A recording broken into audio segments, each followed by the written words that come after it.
आदाब नाज़रीन, पेश है इस वक्त की खास खबरें। वज़ीर आज़म नरेंद्र मोदी ने कल नई दिल्ली में एनसीसी कैडेटों की एक रैली में हिस्सा लिया।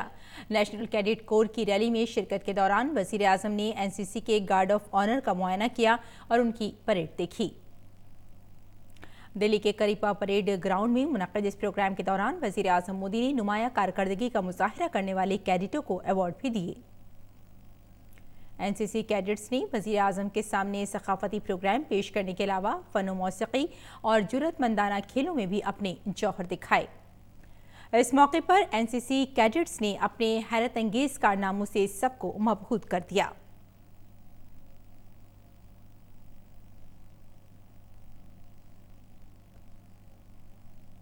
वज़ीर आज़म नरेंद्र मोदी ने एनसीसी कैडेटों से खिताब करते हुए कहा कि हुकूमत की कोशिशों से दहाइयों से ज़ेर इल्तिवा शुमाल मशरक़ का मसला हल हो गया है। उन्होंने कहा कि हुकूमत ने इस सिलसिले में तमाम मुतालिकीन से बात की है। वज़ीर आज़म ने पाकिस्तान पर दरपर्दा जंग में मुलविस होने का इल्ज़ाम लगाया। उन्होंने कहा कि आज नौजवान सोच है और नौजवान दिलो दिमाग के साथ मुल्क आगे बढ़ रहा है, इसलिए वो सर्जिकल स्ट्राइक करता है, एयर स्ट्राइक करता है और दहशतगर्दों के सरगनाओं को उनके घर में जाकर सबक सिखाता है। वज़ीर आज़म नरेंद्र मोदी ने कुछ पार्टियों पर सियासत की वजह से शहरियत तरमीम कानून की मुखालफत का इल्ज़ाम लगाया। उन्होंने कहा कि लोगों के साथ हुई नाइंसाफ़ी को रोकने के लिए हुकूमत ये कानून लाई है।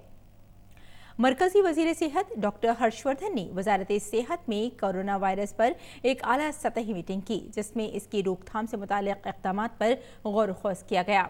इसके बाद अपनी प्रेस कॉन्फ्रेंस में उन्होंने कहा कि अब तक 35,000 लोगों की थर्मल स्क्रीनिंग की जा चुकी है। जो 20 लोग स्क्रीनिंग से पहले चीन से आए थे, जाँच में सभी मनफी पाए गए हैं। उन्होंने कहा कि सरकार सभी तरह के तमाम ज़रूरी इक़दामात कर रही है। छत्तीसगढ़ में मुनक़िद सेंट्रल जोनल काउंसिल यानी CZC की मीटिंग से खिताब करते हुए मरकजी वज़ीर दाखिला अमित शाह ने कहा कि मरकज़ सभी रियासतों के साथ बेहतर तालमेल बरकरार रखना चाहता है।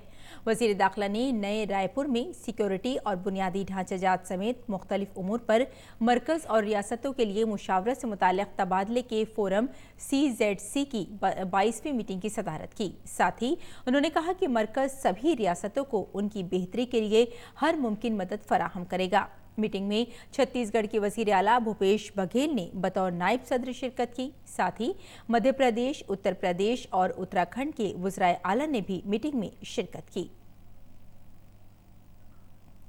और सेंट्रल जोनल काउंसिल की मीटिंग में शामिल होने के बाद वज़ीर दाखिला अमित शाह ने रायपुर के बीजेपी दफ्तर केशवभाई ठाकरे अहाते में पार्टी कारकुनान से खिताब किया। इस दौरान उन्होंने कारकुनान की हौसला अफजाई करते हुए अपोजिशन को हदफ तनकीद बनाया। शाह ने कहा कि बीजेपी तनहा पार्टी है जिसने नज़रियात के तहत सियासी मैदान में कदम रखा है। उन्होंने कहा कि बीजेपी के बहुत कम कारकुनान हैं जो हुकूमत किए जाने से मायूस हैं, क्योंकि बीजेपी के कारकुनान इंतहाई मेहनती हैं। शहरियत तरमीम कानून के खिलाफ मुजाहरे में इश्तियाल अंगेज तकरीर करने वाले शर्जील इमाम को बिहार के जहानाबाद से गिरफ्तार कर लिया गया है। JNU के रिसर्च स्कॉलर शर्जील के खिलाफ मुल्क से गद्दारी की दफात के तहत मामला दर्ज हुआ था।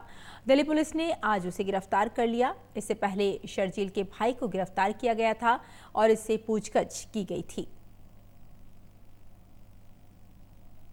वज़ीर दिफा राजनाथ सिंह ने कल दिल्ली में भारत की पहली पड़ोसी पॉलिसी की 12वीं जनूब एशियाई कॉन्फ्रेंस का इफ्तिताह किया। इस मौके पर राजनाथ सिंह ने कहा कि सरहद पार से हो रही दहशतगर्दी से निपटने के लिए भारत पूरी तरह से तैयार है। वज़ीर दिफा ने कहा कि पाकिस्तान को दहशतगर्दी की पुष्टपनाही वाले ग्रुपों के खिलाफ सख्त इक़दामात करने चाहिए। तो नाज़रीन, इस वक्त की खास खबरों में फ़िलहाल इतना ही। इजाज़त दें। शब बख़ैर।